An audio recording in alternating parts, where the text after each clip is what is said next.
Hello and अस्सलाम वालेकुम everyone. My name is doctor Zuhair and you are watching quantum consciousness.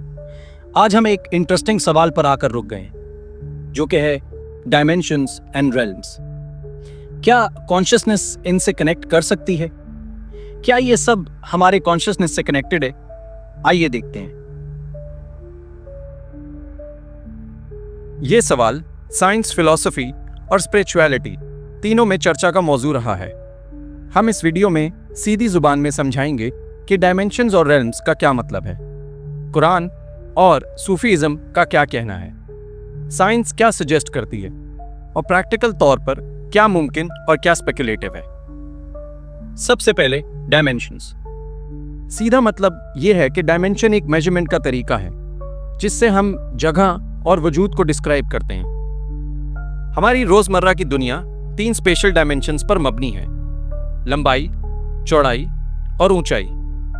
इनके साथ time को डायमेंशन के साथ जोड़ा जाता है। साइंस में कुछ थ्योरीज कहती हैं कि इसके आगे भी डायमेंशंस हो सकती हैं, जिसे हायर डायमेंशंस कहते हैं। ये हायर डायमेंशंस आम नज़र से छुपी होती हैं। मैथमेटिकल मॉडल्स और फिजिकल थ्योरीज जैसे स्ट्रिंग थ्योरी सजेस्ट करते हैं कि यूनिवर्स में कई ज्यादा डायमेंशंस मौजूद हो सकते हैं। यहां जरूरी चीज ये है, डायमेंशंस एक तरीका है रियलिटी को मैप करने का।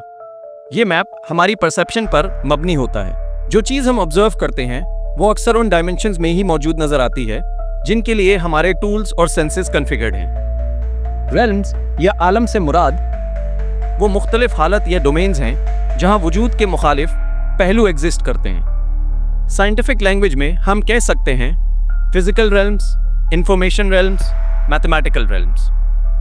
रूहानी ज़बान में इस्लामिक पर्सपेक्टिव में आम तौर पर दुनिया, बरज़ख, जन्नत और जहन्नुम को अलग रेल्म्स बोला जाता है। सूफीज़म में भी रेल्म्स का जिक्र मिलता है। वो कहते हैं कि कुछ रेल्म्स का तजुर्बा कल्ब और रूह के जरिए होता है और कुछ रेल्म्स सिर्फ आखिरत में मुकर्रर किए जाएंगे। कुरान में भी रब्बुल आलमीन का तसव्वुर यही बताता है कि जिंदगी एक छोटा हिस्सा है एक बड़ी रियलिटी का। साइंस और मैथमेटिक्स जो कहते हैं वो टेक्निकल है। मल्टीवर्स और पैरेलल डायमेंशंस वाले कॉन्सेप्ट्स मैथमेटिकल और फिजिकल मॉडल से निकले हुए हैं।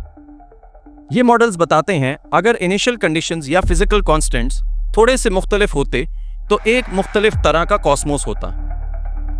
मगर याद रहे, साइंटिफिक मॉडल्स जो हायर डायमेंशंस और पैरेलल रेल्म्स प्रपोज करते हैं वो अभी लार्जली थ्योरेटिकल हैं। कुछ एक्सपेरिमेंटल आइडियाज हैं लेकिन डायरेक्ट सेंसरी एविडेंस या डेफिनेट प्रूफ्स नहीं। साइंस का एक मेथड है जो एविडेंस पर मबनी कंक्लूजन्स तक पहुंचता है। जब एविडेंस मिलता है तब मॉडल्स एक्सेप्ट होते हैं। अब कॉन्शियसनेस, सीधा मतलब अवेयरनेस, सब्जेक्टिविटी या वो इनर एक्सपीरियंस जो आप फील करते हैं। न्यूरोसाइंस कहता है कि बहुत कुछ ब्रेन एक्टिविटी से कोरिलेट करता है, लेकिन हार्ड प्रॉब्लम ऑफ कॉन्शियसनेस ये पूछता है कि सब्जेक्टिव एक्सपीरियंस क्यों और कैसे पैदा होता है। कुछ फिलोसोफर्स और साइंटिस्ट सजेस्ट करते हैं कि कॉन्शियसनेस का सोर्स ब्रेन से बाहर भी हो सकता है। ये स्पेकुलेटिव जगह है लेकिन इंटरेस्टिंग। अगर कॉन्शियसनेस एक वाइडर रियलिटी से कनेक्टेड हो फिर सवाल उठता है क्या वो हायर डायमेंशंस या दूसरे रेल्म्स को सेंस कर सकती है। यहाँ 2 ट्रैक्स डिफाइन करना जरूरी है, एम्पिरिकल ट्रैक और एक्सपीरियंशियल ट्रैक। साइंस के नज़दीक अगर आप किसी डायमेंशनल रेल्म से कनेक्ट करना चाहते हैं तो इसका सबूत मेजरेबल होना चाहिए। अभी ऐसे कोई क्रेडिबल, रिपीटेबल, एक्सपेरिमेंटल एविडेंस नहीं है जो ये दिखाएं कि इंसानी कॉन्शियसनेस डायरेक्टली किसी हायर फिजिकल डायमेंशन से इंटरैक्ट कर रही हो। साइंटिफिक कम्युनिटी में जो क्लेम्स आते हैं उनमें अक्सर अल्टरनेटिव एक्सप्लेनेशंस होते हैं। एक्सपीरियंशियल ट्रैक इंसान तारीख से altered states of consciousness, dreams, visionary experiences, mystical experiences का जिक्र करता आया है। सूफिया और मिस्टिक्स कहते हैं कि जिक्र, मुराकबा, सॉलिट्यूड या सडन कश्फ के जरिए इंसान के एक दूसरे आलम का तजुर्बा कर लेता है।